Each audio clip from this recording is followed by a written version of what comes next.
اعوذ باللہ من الشیطان الرجیم، بسم اللہ الرحمن الرحیم، السلام علیکم ورحمۃ اللہ وبرکاتہ۔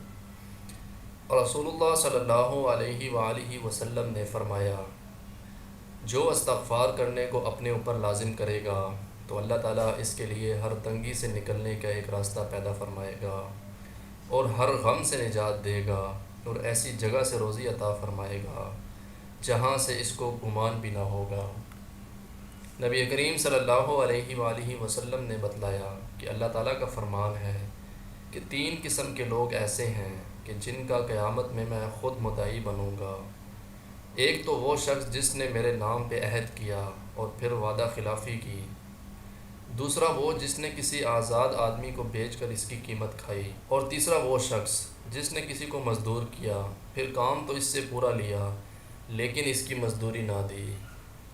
رسول کریم صلی اللہ علیہ وآلہ وسلم نے فرمایا، ایک مسلمان دوسرے مسلمان کا بھائی ہے، پس اس پر ظلم نہ کرے اور نہ ظلم ہونے دے۔ جو شخص اپنے بھائی کی ضرورت پوری کرے، اللہ تعالیٰ اس کی ضرورت پوری کرے گا۔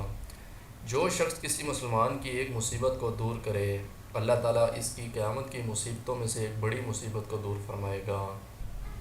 اور جو شخص کسی مسلمان کے عیب کو چھپائے، اللہ تعالیٰ قیامت میں اس کے عیب چھپائے گا۔ اللہ تعالیٰ سے دعا ہے اللہ تعالیٰ ہم سب کو آپ صلی اللہ علیہ وآلہ وسلم کے مبارک نقش قدم پہ چلنے کی توفیق عطا فرمائے، آمین۔